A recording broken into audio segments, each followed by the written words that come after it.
Ayan nga, nasa CCTV ako ng part na yan, pero kunwari lang, natulog ako. At nakikita nyo ay nandiyan ako sa sofa dahil nagmumuni-muni muna ako at nag-iisip, kumbaga.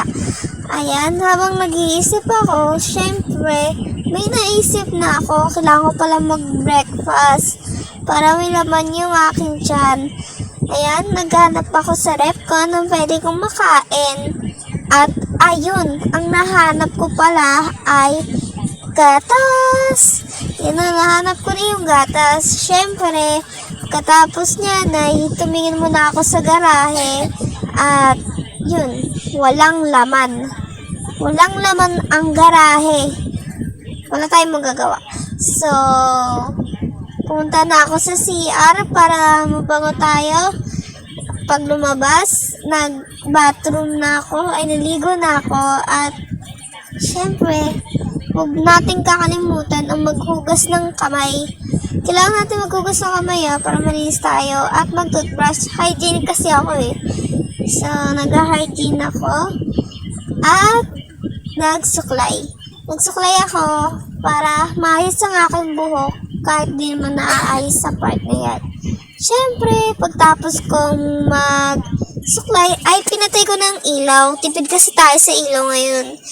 At ayan, nalabas na tayo. Pinatay ko ulit ang ilaw, binuksan ang pinto at lumabas na.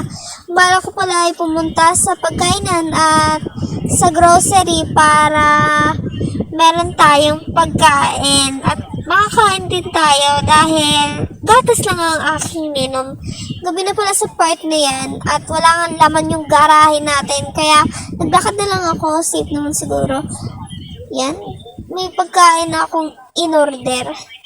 Siyempre, kinain ko yan at lumabas na ako. Pupunta ako sa groceryhan.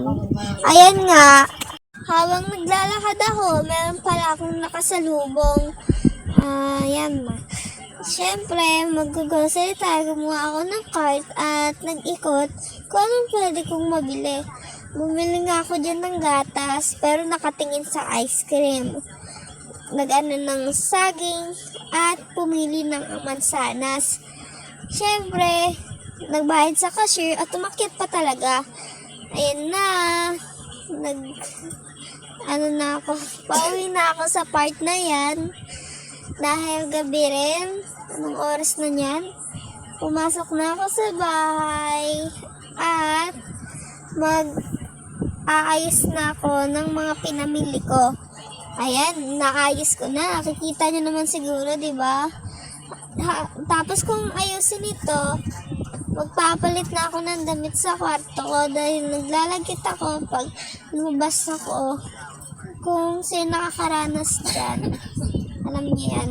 Siyempre, nagpahinga at nanood. Ayan.